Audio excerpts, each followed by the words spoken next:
Good morning students और सभी को प्यार भरा नमस्कार। मैं धरणीधर वैष्णव, जीके यूट्यूब चैनल पर स्वागत है। और भारतीय इतिहास की क्लास के संदर्भ में हम क्रमिक रूप से आगे बढ़ते हुए सिंधु घाटी सभ्यता के बारे में पढ़ते हैं।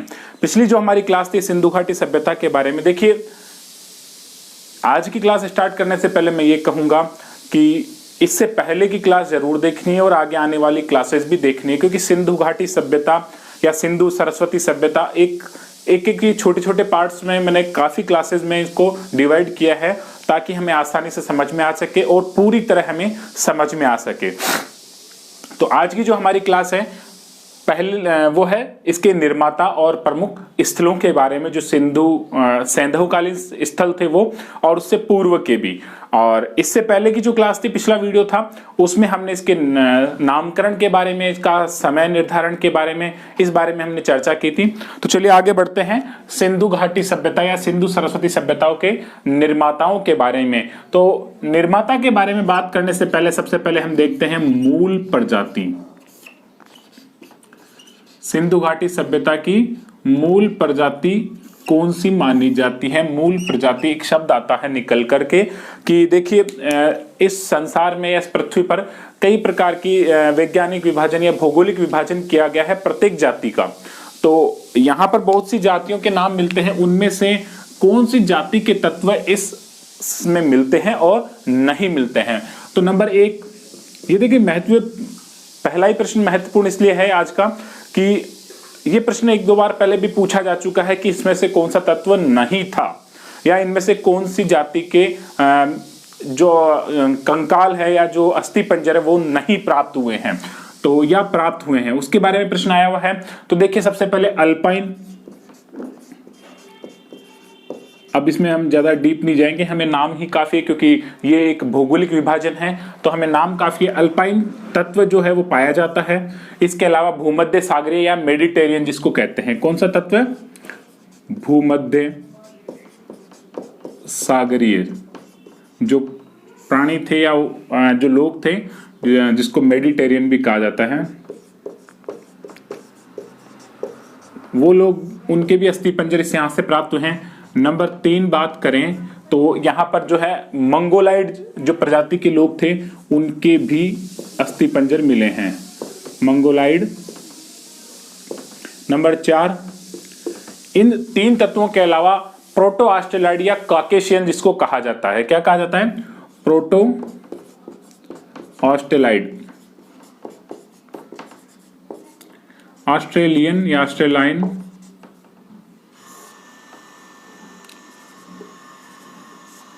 जिसको कॉकेशियन भी कहते हैं।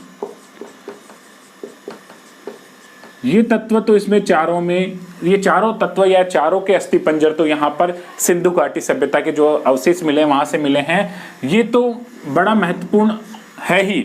अब साथ में जो सबसे महत्वपूर्ण है कि यहाँ से एक निग्रिटो प्रजाति पाई जाती है जिसको माना जाता है कि इसमें मिलने की भौगोलिक दृष्टि से कहा जाता है कि इसमें हो सकते थे, किंतु ये यहाँ पर तत्व नहीं पाया जाता। निग्रिटो तत्व या निग्रिटो जो अस्थि पंजर हैं वो यहाँ से नहीं प्राप्त हुए हैं, यानी नहीं मिले हैं। महत्वपूर्ण है कौन कौन से मिले हैं? अल्पाइन, भूमध्य सागरीय, मंगोलाइड, प्रोटो ऑस्ट्रेलाइड और निग्रिटो तत्व यहाँ पर नहीं है। ये तो है इसकी मूल प्रजाति के बारे में विचार। अब देखिए विभिन्न इतिहासकार हैं और इतिहासकार एक मत नहीं होते हैं, ये भी हम जानते हैं, सबके अपने विचार हैं। तो यहाँ पर उत्पत्ति के बारे में भी कुछ विद्वानों के, इतिहासकारों के विचार है। किसके बारे में? उत्पत्ति की, सिंधु घाटी सभ्यता की उत्पत्ति कहाँ से मानी जाती है या किस क्षेत्र से इसकी उत्पत्ति हुई। तो इनमें सबसे पहले जो विचार निकल कर आता है वो है मेसोपोटामिया, समकालीन सभ्यता थी। इराक, ईरान के जो क्षेत्र थे, भारत के पश्चिमोत्तर क्षेत्र में वहां पर पाई जाती हैं और क्या नाम है? मेसोपोटामिया। तो कुछ विद्वान इतिहासकार हैं कि जो सिंधु घाटी सभ्यता की उत्पत्ति कहां से हुई है? मेसोपोटामिया से हुई है। और ऐसे में जो विचारक है या इतिहासकार हैं वो डीडी कोसाम्बी साहब प्रमुख हैं। कौन है? DD Kosambi, sir John Marshall, ये भी सर जॉन मार्शल भी इसी विचारक हैं, यही विचार रखते हैं। इसके अलावा चाइल्ड और पिगट और चाइल्ड साहब, चाइल्ड वो बच्चा नहीं है, इतिहासकार का नाम है। तो D Kosambi, sir John Marshall, Piggott और चाइल्ड, इनका कहना है कि इस सिंधु घाटी सभ्यता की जो उत्पत्ति हुई है वो कहां से हुई है, मेसोपोटामिया से हुई है। नंबर जो दूसरा सिद्धांत है या दूसरी विचारा है वो भी उसी क्षेत्र का, यानी इराक ईरान का क्षेत्र है, ईरानी बलूचिस्तान जो इलाका है, ईरानी बलूची ग्रामीण संस्कृतियों से कहां से मानी जाती है, यानी ईरानी और ईरान में जो ग्रामीण बलूची संस्कृतियां थी, ग्रामीण बलूचिस्तान के क्षेत्र में बलूची संस्कृति से, क्योंकि इसमें और उसमें कुछ साम्यता मिलती है, समानता मिलती है, इस आधार पर यह निर्धारित किया गया है बलूची संस्कृति से। और इसमें जो है विचारक जो हैं वो है रोमिला थापर और फेयर सर्विस। और रोमिला थापर महान इतिहासकार, भारतीय इतिहास के संदर्भ की बात करें। और नंबर 2 फेयर सर्विस। तो ये दो विचारक है जी, या इतिहासकार है जो कहते हैं कि ईरानी ग्रामीण बलूची संस्कृति से इसका निर्माण हुआ है। अगली बात करें तो वो है भारतीय उत्पत्ति का है, किंतु भारतीय उत्पत्ति भी कैसे, आकस्मिक यानी अचानक से ये उद्भूत हो गए या एकदम से प्रखर रूप से ये बाहर आए। भारतीय उत्पत्ति सिद्धांत तो क्या है, भारतीय उत्पत्ति, किंतु कैसे भारतीय उत्पत्ति कैसे मानी गई है, प्रखर और आकस्मिक अचानक से, जिसके बारे में कोई पूर्व निर्धारित नहीं था, अचानक से भारत में ये संस्कृति मिलती है। और ये जो मानना है वो है आचलिंसन इतिहासकार, अंग्रेज इतिहासकार हैं, उनका कहना है कि भारतीय उत्पत्ति किंतु आकस्मिक प्रखर रूप से। नंबर जो चौथा सिद्धांत है वो थोड़ा मानने वाला है और वो है आमलानंद घोष का। मानते तो क्या है कि भारतीय उत्पत्ति ही हुई है, सिंधु घाटी सभ्यता की उत्पत्ति कैसे हुई है, भारत में हुई है, भारतीय उत्पत्ति ही है, किंतु कैसे है, क्रमिक विकास। कैसे हुई है, क्रमिक विकास, यानी जो पूर्व के लोग थे वही अपने आप में सुधार करते रहे, काफ़ी एक विशाल क्षेत्र में रहने लगे, उनका रहन सहन, विचार, जो भाषा बदलाव था वो बदलता गया और इसके परिणाम स्वरूप ये संस्कृति उत्पन्न हुई। और ये जो विचारक हैं वो है आमलानंद या आमलानंद घोष साहब, इनका ये मत है। तो देखिए 4 सिद्धांत उत्पत्ति के, मेसोपोटामिया से डी कोसाम्बी और सर जॉन मार्शल, इसके अलावा पिगट और चाइल्ड। ईरानी ग्रामीण बलूची संस्कृति से उत्पत्ति मानते हैं रोमिला थापर और फेयर सर्विस। भारतीय उत्पत्ति किंतु कैसे, प्रखर और आकस्मिक, आचलिंसन मानते हैं। भारतीय उत्पत्ति और क्रमिक विकास जो मानने लायक बात है वो है आमलानंद घोष। ये थे उत्पत्ति के कुछ मान्य सिद्धांत जो भारत में सिंधु घाटी सभ्यता या सिंधु सरस्वती सभ्यता के लिए प्रचलित है। अब बात करते हैं इसके निर्माताओं की। सिंधु घाटी सभ्यता के निर्माता कौन थे, किसकी बात करते हैं, निर्माता। ये इसके बारे में देखिए, यहां बहुत सी चीजें ऐसी है जिनके बारे में इतिहासकार एक मत नहीं है और बहुत से सिद्धांत निकल कर आएंगे। तो निर्माताओं के बारे में जो पहला मत है वो है मिश्रित। अभी जो हमने पढ़ा वो उत्पत्ति थी, यानी किस क्षेत्र से मानी गई है या कहां से इनकी उत्पत्तियां जो है। और अब जो हम पढ़ रहे हैं निर्माता, यानी मूल व्यक्ति कौन थे। अब जो हम पढ़ रहे हैं निर्माता का मतलब है मूल व्यक्ति कौन थे। तो उसमें पहला है मिश्रित प्रजातीयता का, कि इसमें सभी जातियों के लोग शामिल थे, कोई एक जाति विशेष के लोग नहीं थे। जैसे आज समाज बना हुआ है वैसे ये समाज बना हुआ था। और ये जो विचारक है वो है कर्नल स्यूअल और डॉक्टर गुहा। कर्नल साहब और डॉक्टर साहब गुहा साहब, इनका ये मत है मिश्रित प्रजातीयता का सिद्धांत। नंबर 2 जो दूसरा मत इसके लिए प्रचलित है वो है द्रविड़ यानी दक्षिणी भारत के लोग, राष्ट्रगान में आता है ना द्रविड़ शब्द, तो वही द्रविड़ शब्द यहाँ काम में लिया गया है। द्रविड़ यानी दक्षिणी भारत, जो नीचे वाला क्षेत्र है, दक्षिणी क्षेत्र। और उसके लिए जो विचारक है वो है आर.डी. बनर्जी, राखलदास बनर्जी, आर.डी. बनर्जी। मुख्य रूप से आर.डी. बनर्जी ये सिद्धांत देते हैं। इसके अलावा सर जॉन मार्शल भी इस सिद्धांत के समर्थक हैं, मार्शल साहब, सर जॉन मार्शल। नंबर तीसरे सिद्धांत की बात करें हम, तो तीसरा सिद्धांत है सुमेरियन, यानी सुमेरिया की सभ्यता थी, वहां से इसकी उत्पत्ति, वहां के लोग इसके निर्माता थे, सुमेरियन। और जो सुमेरिया से इसकी संबंधता करते हैं तो वो है डॉक्टर प्रोफेसर चाइल्ड, यानी बच्चे साहब, प्रोफेसर चाइल्ड, अच्छा नाम है प्रोफेसर चाइल्ड। अगला सिद्धांत की बात करें नंबर 4, जो चौथी सिद्धांत इसके बारे में प्रचलित है कि निर्माता कौन है, तो वह है भारतीय मूल की, भारत से ही इसकी उत्पत्ति हुई है, या भारतीय लोगों ने ही इस संस्कृति के निर्माता थे।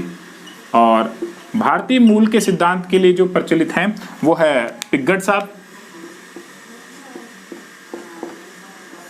इसके अलावा जो अगला सिद्धांत है, पांचवा सिद्धांत, वो माना जाता है, इनको कहा गया है आर्य, यानी श्रेष्ठ, यानी भारतीय थे किंतु कैसे थे, आर्य थे, श्रेष्ठ थे। और जो आर्य शब्द कहने वाले हैं वो एक नहीं कई है, क्योंकि वैदिक सभ्यता बाद में इन्हीं आर्यों की देन है, ऐसा माना जाता है। तो इसमें जो इतिहासकार है वो पुसालकर है, दीक्षितार है, पुसालकर, दीक्षितार और लक्ष्मण स्वरूप, मुख्य रूप से यही व्यक्ति। इसके अलावा ये जो इसमें जुड़े हुए हैं वो है अपने शंकरानंद नामक इतिहासकार है, उनका भी ऐसा विचार है। किंतु इसके अलावा जो अगला जो सिद्धांत है नंबर 6, वो है दस्यु। दस्यु मतलब जिनको चोर डाकू कहा जाता था, और दास, दास यानी गुलाम जो थे, उनके द्वारा ये निर्मित की गई। हालांकि ये सिद्धांत है किंतु हमारे लिए महत्वपूर्ण है, और वो कहना है व्हीलर का, व्हीलर साहब का ये सिद्धांत है कि दस्यु और दासों के द्वारा ये सिंधु घाटी सभ्यता प्रचलित की गई, या ये निर्माता इस सभ्यता के थे। तो देखिए वापस मिश्रित प्रजातीयता का जो सर्वमान्य है, कर्नल स्यूल्स और डॉक्टर गुहा का मानना है, द्रविड़ कहा जाता है, दक्षिणी भारत के लोग आए, उत्तरी भारत में आर.डी. बनर्जी और मार्शल साहब, सुमेरिया प्रोफेसर चाइल्ड, इसके अलावा भारतीय मूल में है पिग्गट साहब, आर्य कहते हैं पुसालकर और दीक्षितार, और दस्यु दास कहा है मार्टिमर व्हीलर साहब ने। तो ये कुछ इसके निर्माताओं के बारे में सिद्धांत है। इसके बाद इसी क्रम में आगे बढ़ते हम देखते हैं। अब देखिए ये जो सिंधु घाटी सभ्यता है, जब ये सभ्यता बनी तो ऐसा नहीं है कि इससे पहले यहाँ भारत में, पृथ्वी में कुछ नहीं था। जब सिंधु घाटी सभ्यता अस्तित्व में आती है तो उससे पूर्व भी यहाँ पर कुछ लोग थे। कई उत्खनन से ऐसा पता लगा है, जैसे कालीबंगा है, कालीबंगा से 7 स्तरों की खुदाई हो चुकी है, यानी 7 बार वहां पर सभ्यता बनी और 7 बार ही वो मिट्टी में या किसी कारणवश दब चुकी है, 7 बार कालीबंगा क्षेत्र से ही मिली है। तो हम कुछ ऐसे क्षेत्र हैं जो प्रश्न बन सकता है जहां से कि इससे पूर्व के कुछ सैंधव सभ्यता के पूर्व के भी कुछ स्थल हैं, वो कौन कौन से हैं और कहां कहां पर है। तो सिंधु पूर्व के स्थल हम पहले पढ़ लेते हैं। कौन से स्थल? सिंधु सभ्यता के पूर्व कुछ स्थल हैं, महत्वपूर्ण स्थान हैं, वो पहले देखते हैं, फिर उसके बाद देखेंगे जो सैंधव स्थल हैं। तो अब सबसे पहले इसमें देखते हैं अफगानिस्तान। शुरू करते हैं पूर्व, क्योंकि केवल भारत में नहीं, वर्तमान अफगानिस्तान, पाकिस्तान, भारत, काफी क्षेत्र तक ये सभ्यता संस्कृति फैली थी। तो अफगानिस्तान में इसका जो प्राचीन क्षेत्र है, यानी इस सभ्यता से पहले का अफगानिस्तान, तो अफगानिस्तान में भी कुछ क्षेत्र ऐसे मिले हैं, स्थल ऐसे मिले हैं, यानी एक मुंडीगाक नामक जगह है जो इस सैंधव से भी पूर्व था। कौन सा स्थान? मुंडीगाक, अच्छा नाम है मुंडीगाक। नंबर 2, अफगानिस्तान के बाद बात करें तो पंजाब, और पंजाब में सरायखोला और जलीलपुर। पंजाब का मतलब होता है 5 नदियों का क्षेत्र है। पंजाब में सरायखोला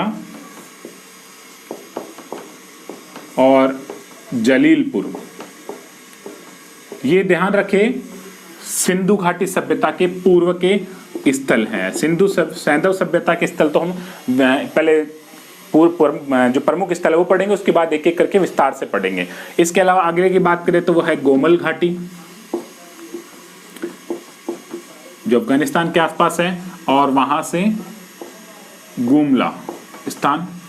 नंबर चौथा जो बात करें तो कुछ क्षेत्र इसमें बलूचिस्तान के और सिंध में भी आते हैं। तो बलूचिस्तान में इसके सर्वाधिक प्राचीन स्थल मिले हैं बलूचिस्तान में, और बलूचिस्तान में जो स्थल मिले हैं वो है राणा घुंडई,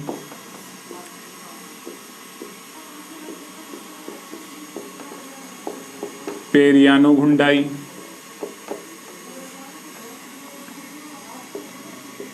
काफी स्थल हैं जिनमें प्रमुख है राणा घुंडई, पेरियानो घुंडई और मुगल घुंडई। घुंडई वहां प्रचलित शब्द है, मुगल घुंडई, किली, गुल मोहम्मद,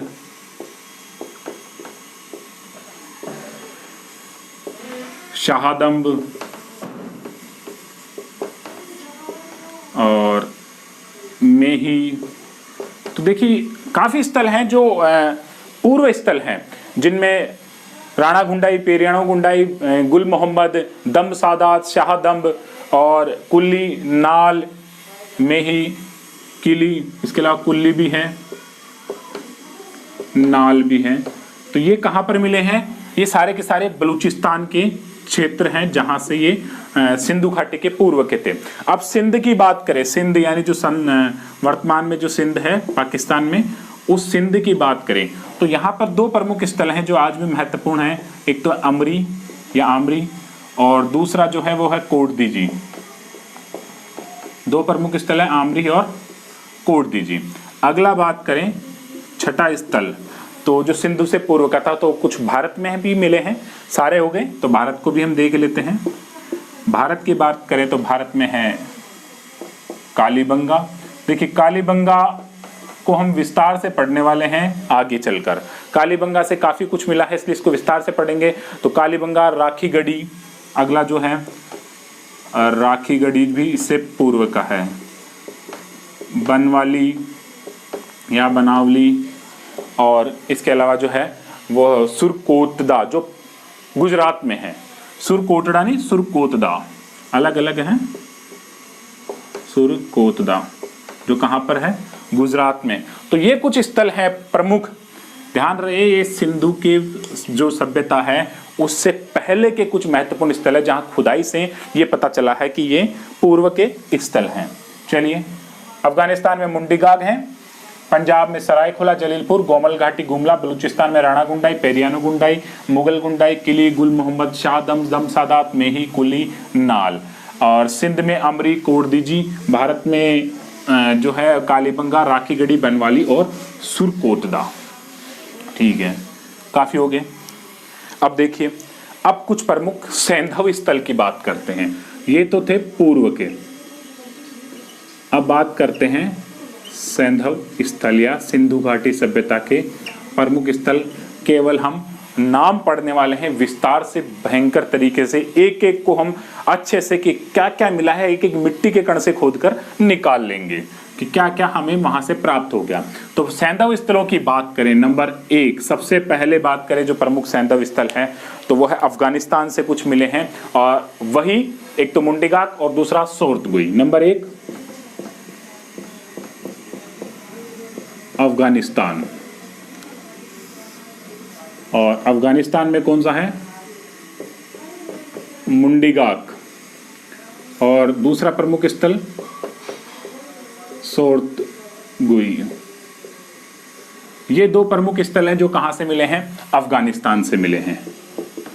नंबर दूसरा, अफगानिस्तान के बाद हम बात करते हैं पंजाब, और पंजाब भी वो हिस्सा जो पाकिस्तान के पास चला गया, यानी पंजाब 5 नदियों का क्षेत्र, रावी, व्यास, सतलज, झेलम, चिनाब। पंजाब 5 नदियों का क्षेत्र, दो नदियों का क्षेत्र। तो पंजाब कौन सा? पाकिस्तान पंजाब। तो पाकिस्तान पंजाब में काफी स्थल जा चुके हैं। तो उस पंजाब में जो प्रमुख क्षेत्र हैं वो है हड़प्पा और डेरा इस्माइल खान प्रमुख क्षेत्र हैं।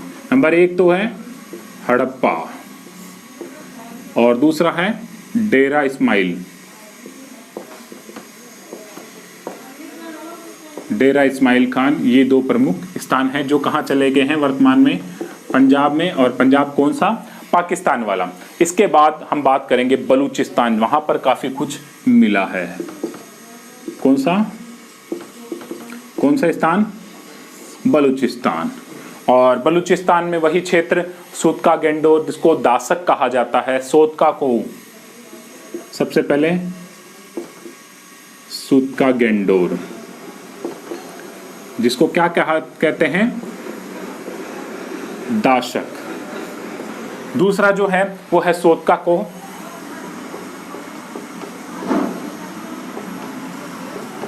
और सोतका को क्या कहते हैं, सादीकोट या सादीकोट भी इसको कहा जाता है, सादीकोट या सादीकोट।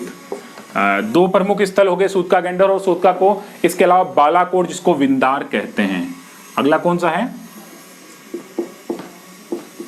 बालाकोट, और बालाकोट को क्या कहते हैं, विंदार। ध्यान रहे ये केवल और केवल सैंधव स्थल हैं जहां सिंधु घाटी सभ्यता के अवशेष मिले हैं। इसके अलावा डाबरकोट, कुली, नाल, डाबरकोट, कुल्ली, नाल। तो देखिए ये कुछ प्रमुख स्थल हैं जो कहां से मिले हैं, बलूचिस्तान से मिले हैं। इसके अलावा मेहरगढ़ और दम्ब सादात भी यहां का प्रमुख स्थल है। कौन सा है, मेहरगढ़ और दम्ब सादात।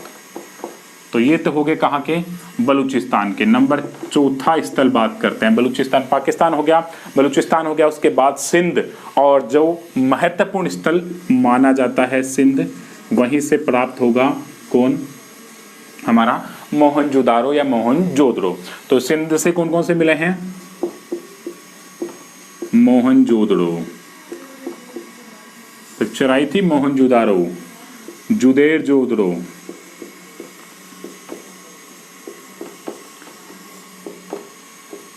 लहूम जोदड़ो।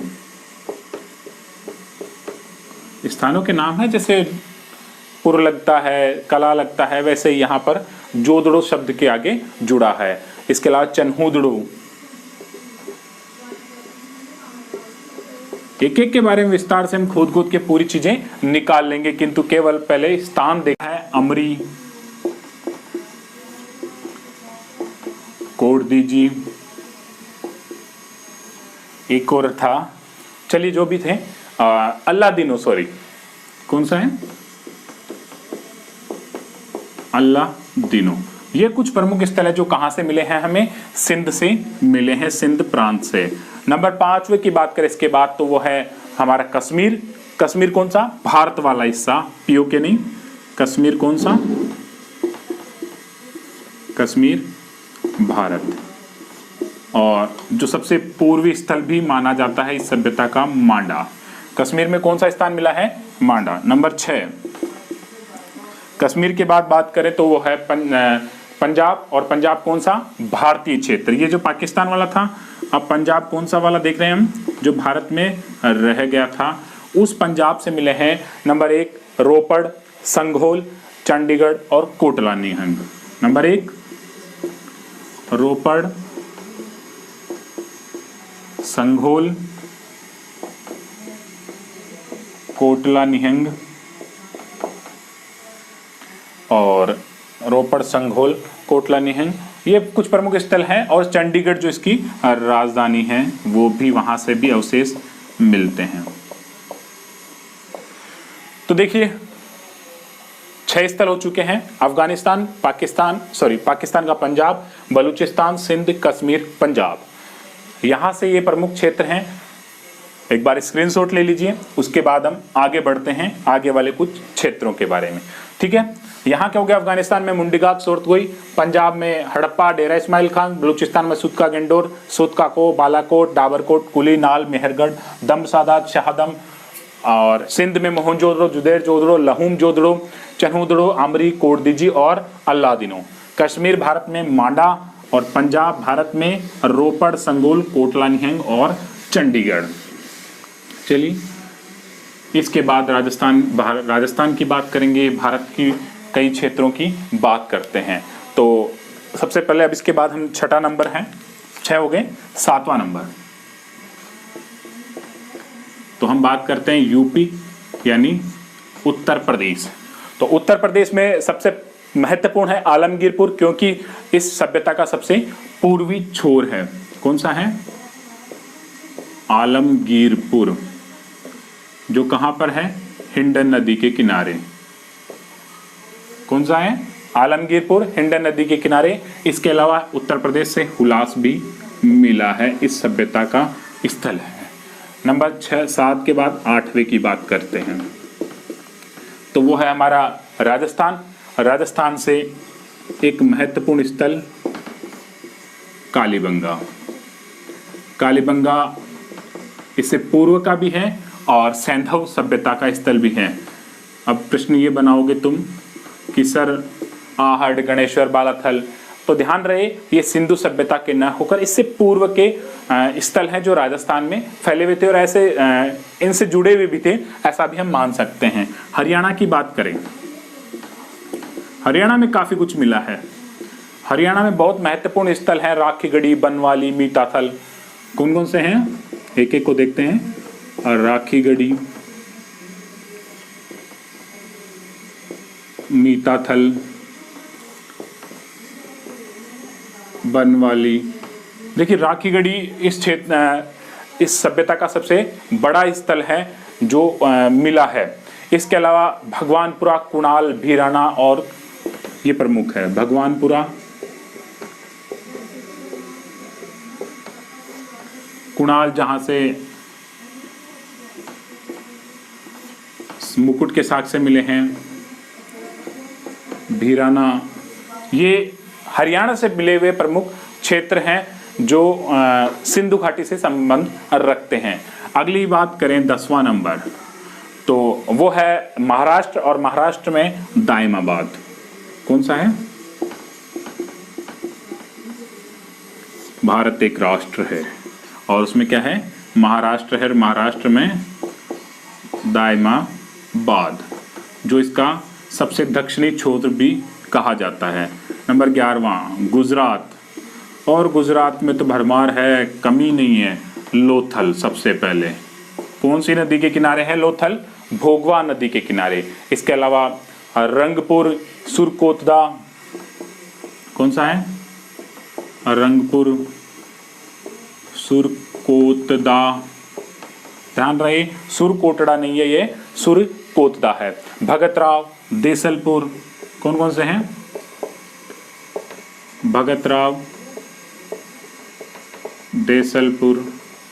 देखिए याद करने पड़ेंगे, इनकी कोई शॉर्ट ट्रिक नहीं है, बहुत सारे हैं नाम। हमें अगर एक बार दिमाग में सेट हो जाएंगे, हमारे लिए आगे तक के लिए काफ़ी कुछ होगा। कोशिश करें एक बार इसको, एक बार नहीं, 2 बार नहीं, 3 बार देखते रहें। जब भी मौका मिले एक बार उसको पेज पलटो, देखो, या जब भी स्क्रीनशॉट लेके रख लो, जब भी मौका मिले इसको पलट कर देख लो। इसके अलावा रोजदी, गुजरात की बात करें, बीच बीच में बात कर लेता हूँ मैं। मालवण, कुंतासी, प्रभास पाटन, महत्वपूर्ण तो यही हैं। इसके अलावा भी काफ़ी मिलते हैं, किंतु महत्वपूर्ण यही है। एक हमारा बचा है धोलावीरा, भूल गए, स्टेडियम के साथ से जहाँ से मिले हैं। धोलावीरा महत्वपूर्ण स्थल है जो कहाँ से है? गुजरात से मिला है, और जूनीकरण भी गुजरात से ही मिला है। तो देखिए ये थे हमारे कुछ सैंधव प्रमुख स्थल, स्क्रीनशॉट ले लीजिए, काम आएगा। उत्तर प्रदेश में आलमगीरपुर पूर्वी छोर, राजस्थान में कालीबंगा, हरियाणा में राखीगढ़ी, मीताथल, बनवाली, भगवानपुरा, कुणाल और भीराना, महाराष्ट्र में दायमाबाद, गुजरात में लोथल, रंगपुर, सुरकोतदा, भगतराव, देसलपुर, रोजदी, मालवण, कुंतासी, प्रभास पाटन, धोलावीरा, स्टेडियम के साथ से अर्जुनीकरण। धन्यवाद। अगली क्लास में हम देखते हैं यहाँ की लिपि और नगर निर्माण का कार्य। धन्यवाद।